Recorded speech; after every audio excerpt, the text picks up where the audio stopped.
Bem-vindo à segunda temporada do Hiperlinkado, Júlio. Que isso, Diego? Segunda temporada também. Estamos de volta. E queremos agradecer você que participou nas redes sociais e assistiu o programa da primeira temporada, esteve com a gente. Tem um monte de gente que a gente conversa aí, de vez em quando a gente troca ideias lá nas redes sociais. Está aparecendo aqui em cima as nossas redes sociais. E queremos agradecer a todos vocês que assistiram a primeira temporada e você que está chegando agora, porque tem gente aí. Claro, chegou agora. Nem sabia da gente, né? Não sabia que tinha um sofá. Não sabia. Né? Dá uma olhada lá nas redes sociais, nosso canal do YouTube e assistir todos os programas que estão na íntegra da primeira temporada. Porque a partir daqui, na segunda temporada, a gente vai partir do princípio que vocês já entenderam o que a gente falou antes. Aquilo que foi tratado na primeira temporada. É isso aí. No mais, bem-vindo e um abraço.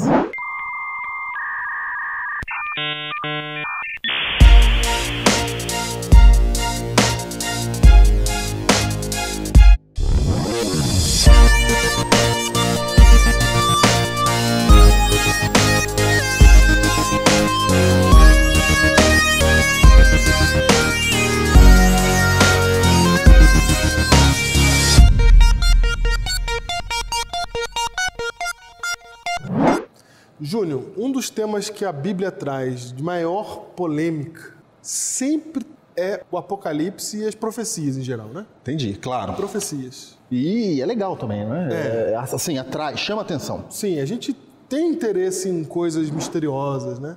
E essa é a parte mais misteriosa da Bíblia.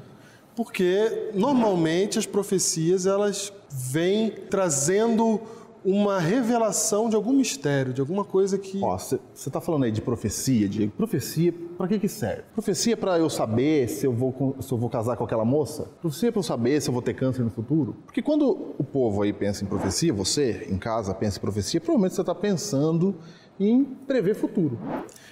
A maioria das pessoas entende profecia como previsão de futuro. Prever futuro. É isso que se... Não é isso? Na verdade, tem uma profecia, então sofreu semântica. Ok, vamos deixar isso bem claro aqui. O que é profecia? Aliás, qual o tema de hoje, né? O tema de hoje é isso. Para que serve a profecia? Para que serve a profecia? Então, para entender para que serve a profecia, primeiro a gente tem que entender o que é profecia, tá? E para entender o que é profecia, a gente tem que entender quem é que fala a profecia, Júnior.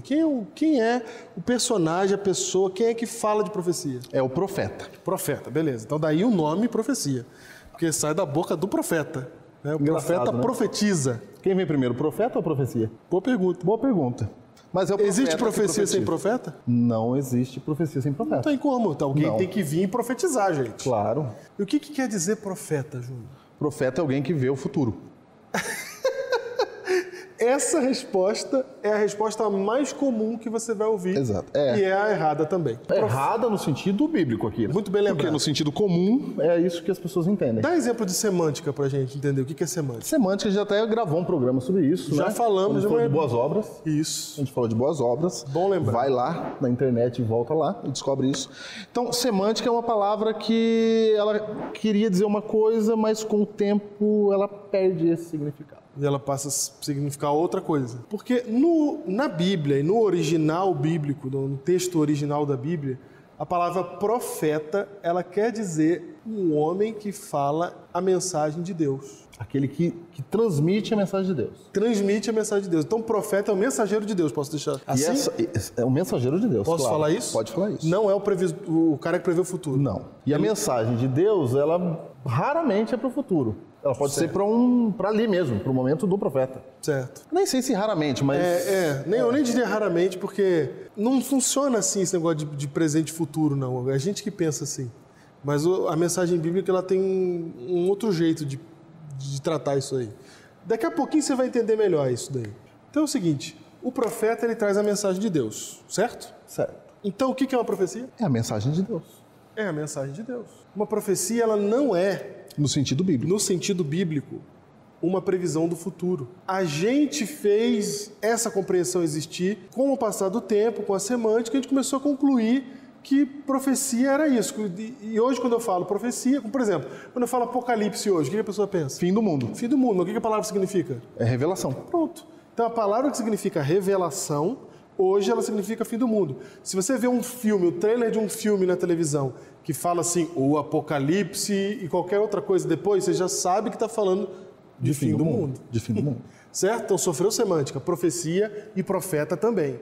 Na Bíblia, profeta é o mensageiro de Deus e profecia é a mensagem de Deus. Então não tem que ver com o tempo, com previsão de futuro. Quem colocou isso foi a gente. Embora haja mensagens de Deus que o próprio Deus disse que era para o futuro do profeta. Perfeito. De quem estava falando ou escrevendo na época. Exatamente. Daniel não entende uma parte das suas visões. Deus fala, Daniel, fecha esse livro seu, morre em paz, que isso é para tempo ainda muito distante. Isso, exatamente. Outro exemplo é o próprio Apocalipse, que Deus fala assim, João, eu vou te apresentar as coisas que em breve devem acontecer. Só que a gente sempre pensa assim, em breve deve acontecer, para longe, né? A gente põe um futuro lá na frente. Um futuro assim, sempre muito para frente. Certo. Não no meu tempo, né? Não no meu. A gente sempre pensa a profecia como lá para frente, sempre para o futuro. Nunca a gente imagina isso que você está falando, que é a mensagem de Deus para mim hoje. E por não entendermos essas coisas, pode dar problemas, pode dar erros aí na hora de você entender o texto bíblico que fala de profecia. Então eu queria ler um texto da Bíblia com vocês que diz para que serve a profecia. Muito bem, vamos aprender então para que serve a profecia. Já era para ter entendido alguma coisa já com essa definição de mensagem de Deus. Já é muito importante. Não é? Isso já ajuda a gente a entender que é um recado de Deus que está chegando para mim. Isso. Agora. João, capítulo 13, verso 19. Leia, Diego. Desde já vos digo, antes que aconteça, para que, quando acontecer, creiais que eu sou. E a palavra eu sou aqui é o nome de Deus, é Ele reconhecendo sua divindade. É Jesus que está falando isso aí, então. Então, Jesus está dizendo assim, ó, a profecia serve para isso. Então, quando você pensar em profecia bíblica, Jesus, quando ele explicou para nós, ele falou assim, ó, profecia é isso. Entende isso aí. Te dou uma mensagem hoje. Agora eu te dou uma mensagem. Antes que alguma coisa aconteça. Sim. Para que quando acontecer, você saiba que eu sou Deus. Você creais que eu sou. Notem que está escrito, não te dou uma mensagem agora, para você ficar com medo e vir para a igreja. Não está escrito isso. Não. Está dizendo que para quando aconteça, creais que eu sou. Sabe por quê? Porque às vezes a gente fica com medo com essa história de profecia. Lê o Apocalipse, etc. A gente fica com medo. Tem um discurso de medo aí. Tem um discurso de medo. E às vezes a gente usa o medo para dizer assim, ó, cuidado, hein? Não faz isso, senão Deus vai fazer isso com você. Então é melhor você vir para a igreja. Né? Então tem um discurso de, olha só, o mundo vai acabar. Diego, eu vivi, você também, na época em que o mundo ia acabar no ano 2000. Certo. Então tinha um discurso de Guerra Fria nos anos 80, tinha, bomba atômica, tinha o relógio, o mundo ia acabar fim do no ano 2000. Você sabia que em 1999 muita gente foi para a igreja? Sabia. Eu lembro disso. Muita gente foi para a igreja. Foi um movimento grande de pessoas. Porque 2000 podia ser o fim do mundo. Então vamos para a igreja. E eu lembro que em 99, em agosto de 99, estava previsto o fim do mundo lá. Deu ali um clima, etc. As pessoas esperando o tal do fim do mundo. Que nem em 2012, né? Sim. Que nem em 2012. Claro que 2012 já não estava tão forte. Porque já tinha passado 2000. O ano 2000, E a gente já tinha jogado isso fora. Então por que eu estou falando isso? Estou falando isso porque, às vezes, você lê a Bíblia e você vai ficar com medo da Bíblia. Você vai achar assim, puxa, por que eu estou lendo isso? Para que tem isso na Bíblia? Por que tem um Apocalipse? Você vai ficar com medo. E pode ter pessoas que vão usar esse medo para você tomar decisões, etc. Fala, tem que ficar com medo mesmo. Só que o texto aqui não está dando ideia de medo. O texto está dizendo assim, eu te digo antes, para que quando acontecer, você saiba que eu sou Deus. Ou seja, você não se surpreenda com o que está acontecendo. Você não se assuste com o que está acontecendo. Então, o propósito de Deus com a profecia não é colocar medo, é o contrário, é tirar o medo. Deus está falando, filho, você está vendo o que está acontecendo no mundo?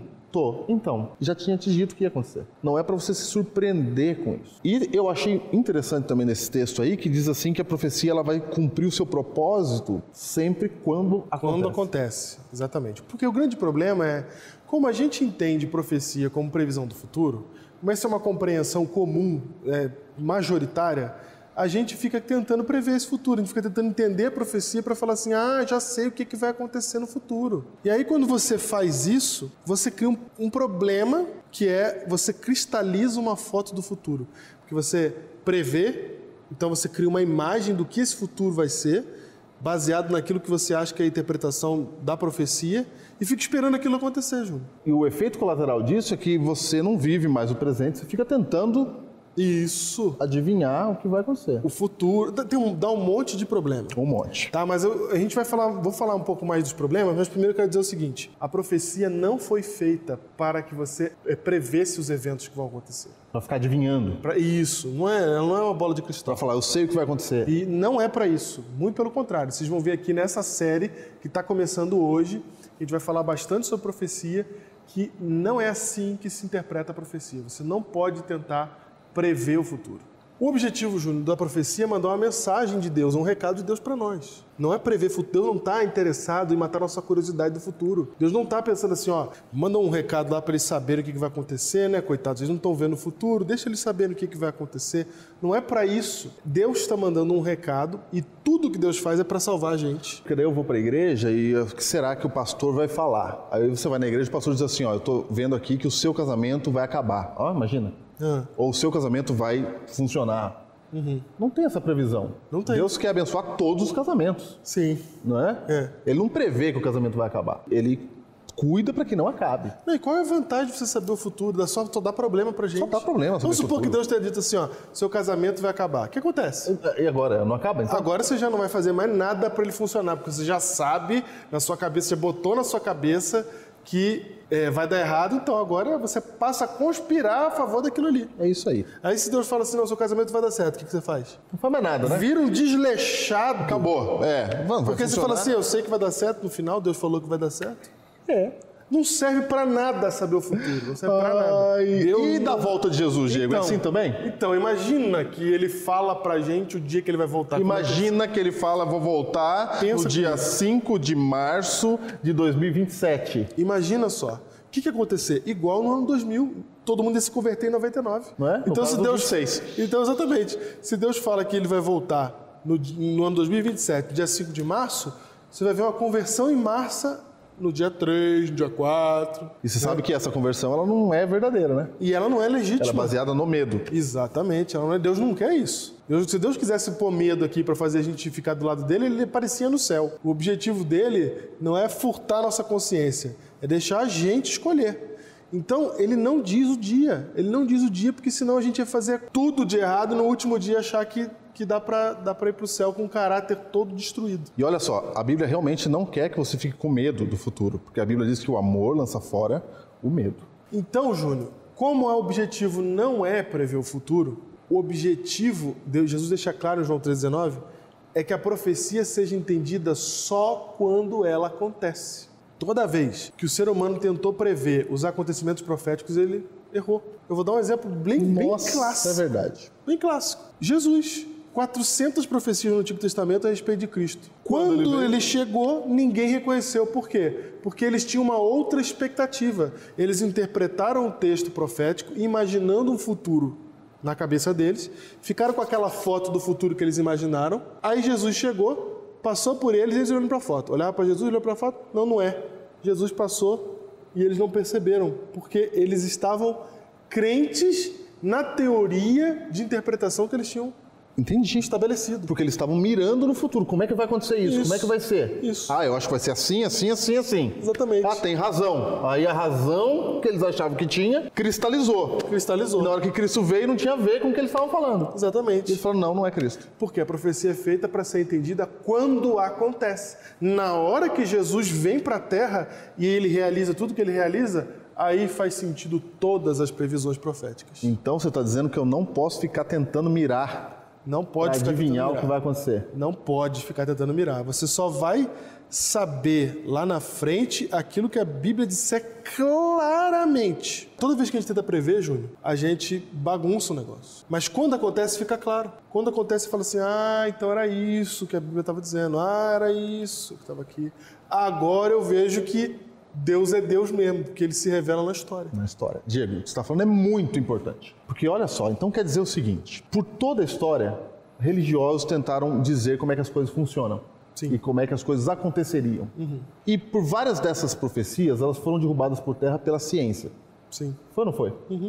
Porque o camarada via lá um cometa, o camarada achava que era o quê? Que era um desastre. Sim. Não é? Tanto que a palavra desastre vem de má estrela, desastre. Olha só. Uma estrela. Então eles viam lá um cometa e eles falavam assim, o mundo vai acabar. Aí veio um cidadão, falou, não, é um cometa. Ainda falou, vai passar de 76 em 76 anos.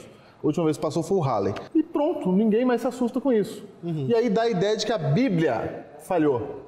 Mas o que falhou foi a interpretação que os camaradas deram. Isso. Exatamente. Então olha só como é que Jesus concorda com a gente. Mateus 24. Em Mateus 24, chegaram para Jesus no Monte das Oliveiras, Diego, e falaram assim, ó, que sinais haverá da tua vinda e da consumação do século, ou do fim do mundo? Olha o que Jesus respondeu. Verso 4. E ele lhes respondeu, vede que ninguém vos engane. Jesus falou assim, ó, presta atenção. Então a pergunta é sobre o futuro. Sobre futuro. Sobre futuro. Jesus, como é que é o futuro lá perto da sua volta? Porque esse sentimento de saber o futuro, ele é nosso, humano. É nosso. Todo mundo quer saber. Isso. Então Jesus falou assim, ó, ninguém vos engane, porque surgirão muitos em meu nome dizendo eu sou o Cristo e enganarão a muitos. Ele começa a falar, ó, gente, não se engana, porque vai ter muita gente em meu nome. Então ele já falando coisas. Ele já começa com uma preocupação, né? É isso. Vai ter gente em meu nome falando coisas. Certo. Dizendo eu sou o Cristo e enganarão a muitos. Ok. Ou seja, você será enganado sobre essa questão de fim do mundo. Ok? Verso 6. E certamente ouvireis falar de guerras e rumores de guerra. Olha o que ele diz agora. Vede, não vos assusteis, porque é necessário assim acontecer, mas ainda não é o fim. Diego, então Jesus está olhando para nós dizendo assim, ó, gente, ó, vai ter muita gente falando muita coisa. Não vos enganem, viu? Não se engane. Cuidado. Sobre esse assunto de fim do mundo vai ter muita gente falando muita coisa. Não vos engane. Porque olha só, vão falar para vocês de guerras, vão falar para vocês de rumores de guerras, mas não se assustem com isso, porque guerra, terremoto, não é isso que ele diz aqui? Não é? É que guerra é a pior condição humana. Isso. Guerra é a pior condição humana. Imagina a guerra. E aí, quando fica aparecendo um monte de guerra e tal, a primeira sensação de quem está perto disso é fim do mundo. Fim do mundo. Aí Jesus falando assim, gente, quando você vê guerra, saiba de uma coisa, é guerra mesmo. Guerra é guerra. Jesus falando, não vos assusteis, isso não é para você se preocupar aqui. Então aqui ele está dizendo o que não devia causar preocupação. Então a guerra não é para causar preocupação, porque a guerra sempre houve, sempre haverá na condição humana. E ele continua, ó, porque ele ainda fala, ó, é necessário assim acontecer, não que ele está causando a guerra, ele está dizendo é assim que acontece, mas ainda não é o fim. Ele está dizendo que não é o fim. Porquanto se levantará nação contra nação, reino contra reino, e haverá fomes e terremotos em vários lugares. Porém, tudo isso é o princípio das dores. Então, você está vendo terremoto aí? É terremoto, sabe? Tem placas tectônicas que elas se movem e dá terremoto. Porque, Diego, um dos efeitos colaterais disso que você está falando é a gente olha para o terremoto, a gente olha para eclipse. Aí cria um reavivamento de fogo de palha. Nossa, deu eclipse e agora sim é que vem. Que é o que a teologia do medo traz. Porque, por exemplo, onde ocorrem os terremotos, Diego? Não é no Chile? No Chile. No Chile tem terremoto, tem? Certo. Nosso povo aí do Chile. Aí tem terremoto, por quê? Porque tem uma placa tectônica lá que se move. Sim. Então no Chile sempre haverá terremoto. Jesus está dizendo não é sinal. Isso não é sinal. Ele começa dizendo aqui o que a gente não deveria se preocupar. Então como é que funciona o texto lá de João? Jesus está dizendo assim, ó, quando acontecer um terremoto, vocês vão crer que eu continuo no controle das coisas. Eu ainda estou no comando. Eu ainda estou fazendo o que precisa ser feito. Embora vocês possam ver situações terríveis, eu continuo no comando de todas as coisas. E é claro que depois aqui Jesus, ele diz assim, ó, no verso 14, será pregado esse evangelho do reino a todo mundo para testemunho de todas as nações. Então virá o fim. Então agora ele diz o que vai acontecer mesmo, não é? Ele fala assim, ó, o dia que a igreja amar todo mundo, esse evangelho for pregado para todo mundo, é claro que aqui ele está dando os sinais do fim, né? Ele fala assim, ó, então quando o evangelho do reino for pregado, então virá o fim. Mas aqui ele está fazendo uma clara diferença entre o que você deve preocupar e o que você não deve. E aqui, Diego, eu vejo que a Bíblia Jesus sempre tratou terremoto como terremoto. A gente faz o contrário, eclipse, né? Como eclipse. Estou falando isso para aqueles que acreditam que a religião é fruto de um erro da falta de compreensão científica. Certo. Na verdade, Jesus, ele está acertando isso aqui, né? Ele acerta. A Bíblia não pega eventos naturais e diz que não é natural, que é milagre, não é? Então, olha só. Quando acontecer, saibais que eu sou. Quando ocorrer o problema, você vai olhar e dizer assim, Deus continua no controle. Então, a profecia não existe para você ter medo, mas para tirar o medo. Mas para te dar força, para te dar esperança, para você continuar acreditando que Deus está por trás de todas as coisas. Porque, vamos falar aqui um negócio para quem está vendo a gente. A Igreja Adventista, ela nasceu da interpretação profética. Sim. Certo? Então, existe uma cultura dentro da Igreja Adventista da gente ler, estudar e interpretar a profecia. Certo? E muita gente pode estar fazendo um uso equivocado da profecia também. quando tenta prever o futuro da maneira como a gente está falando aqui. Tem que tomar um cuidado. Tem que tomar esse cuidado, porque a profecia ela serve para transformar a sua vida agora. Por isso que ela não diz quando Jesus vai voltar. Porque não é para te transformar na véspera da volta de Jesus. Não é para te transformar na véspera do acontecimento. Não é para haver um reavivamento quando o negócio estiver para acontecer. O reavivamento tem que acontecer agora na sua vida, no tempo que você estiver vivendo, na hora que for ali, quando a mensagem de Deus, que é a profecia, chega para você, ela tem que te transformar na hora. Não tem mais que esperar mais nada, não tem que aguardar um acontecimento. É naquele momento que a profecia atua, que a mensagem de Deus atua e transforma você.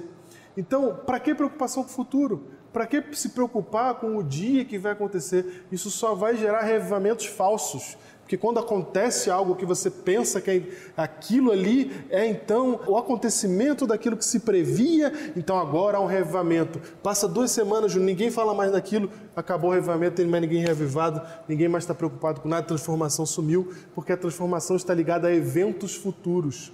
Enquanto a profecia, ela foi feita para transformar você agora, sem nenhum evento futuro. Agora, confie em Deus, agora, aceita a mensagem que Ele manda para você agora, porque lá na frente, quando acontecer, você vai estar pronto e vai reconhecer que Deus preveu, que Deus colocou aquilo ali previamente já, para que você estivesse preparado previamente para você ver a ação de Deus na história. Então é para isso que serve a profecia.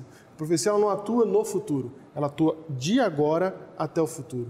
Por isso que quando no Antigo Testamento você lê várias profecias para o povo de Israel, mas que vão até a volta de Jesus, Júlio. Sim. Né? Ele fala ali para o povo, vou libertar vocês e um dia vocês vão andar numa terra onde não vai ter mais morte, onde o leão vai andar com o cabritinho. Então ele começa a falar lá de Israel, vou libertar vocês do cativeiro e termina falando lá do céu, porque a profecia ela atua do agora até o futuro, até onde Deus está falando para você a mensagem.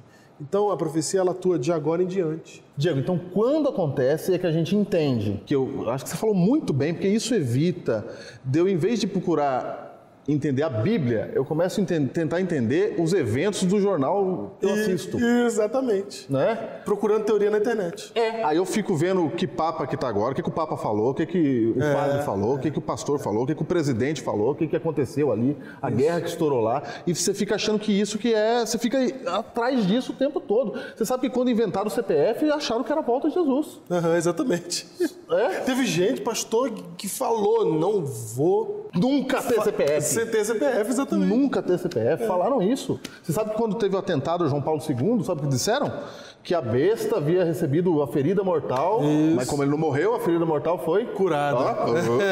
Entendeu? Mas é que hoje você ri, mas na época, Diego, na época... Causou um revivamento na época. Na época, o povo que em vez de procurar na Bíblia, procura nos eventos, eles falaram, e agora? Aí inventaram o chip. Depois do chip, calma que tá chegando o programa do chip. Não fala agora não. Não fala agora. Guarda aí, faz parte da série. Então, aí fica olhando os eventos, Diego, e aí tudo é teoria da conspiração. Isso. Não é? Aí gira disco ao contrário, aí a gente vai para um universo. Isso, fora da Bíblia. Bíblico. Fora da Bíblia, exatamente. Não é bíblico esse universo. Então, Deus está falando assim, filho, não fica tentando. Não tenta não. Porque se você tentar, vai dar problema. Claro. Se você tentar adivinhar, vai dar problema. Olha o que diz esse texto de Ellen White. Quando irradiar a luz que iluminará a terra, e aí ela está falando de Apocalipse 18:1, em vez de irem ao encontro do Senhor, muitos desejarão cercear sua obra para atender às suas ideias estreitas. Porque ele tem que defender agora a interpretação que ele deu lá. Isso, vai ter gente que vai operar contra Deus porque tem uma interpretação na cabeça. Não foi isso que aconteceu com os fariseus, Júnior? Foi, exatamente. Na época de Cristo, claro. Não foi a mesma coisa que aconteceu? Vamos continuar lendo. Permitam-me dizer-lhes que o Senhor atuará nesta última obra de um modo muito fora da ordem comum de coisas. Jesus falou assim, não vos assusteis. Vai surgir muita gente falando coisas, não vos enganeis. E não vai ser uma coisa... Se você está fora da ordem comum, eu só posso usar a minha lógica, baseado na experiência que eu tenho de vida. Eu nasci em 82 e a minha lógica que está aqui dentro é toda comum, cara. Sim. E ela está dizendo assim, o que a gente pode imaginar, o que a gente pode prever, não vai ser assim. Olha aí, hein? Olha aí.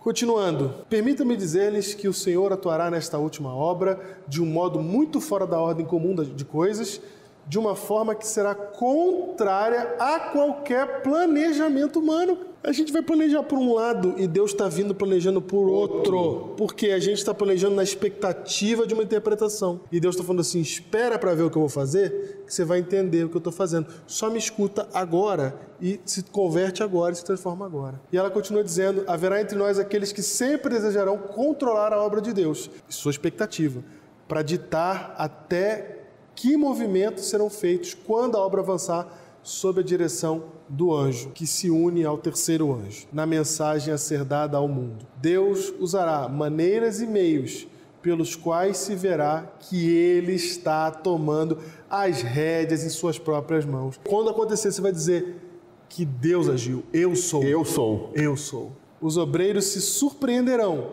com os meios simples que Ele usará para efetuar e aperfeiçoar sua obra de justiça. É isso. Vai ser surpreendente, Júlio. Surpreendente será surpresas. Os próximos hiperlinkados. Prepare-se, dá uma lida em Apocalipse 13, que é disso que a gente vai falar. De acordo com a Bíblia, profecia é uma mensagem de Deus. Logo, o profeta é alguém que recebe e transmite uma mensagem dada por Deus, e não necessariamente alguém que prevê o futuro.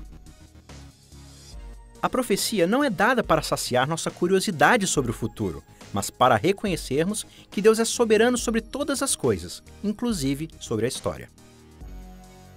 A profecia não é um aviso para mudar minha vida no futuro, ela é uma mensagem de Deus para mudar a minha vida hoje. Manter o foco do meu cristianismo em eventos futuros, notícias e acontecimentos gera um reavivamento que é baseado no medo e não no amor. Portanto, é um reavivamento falso.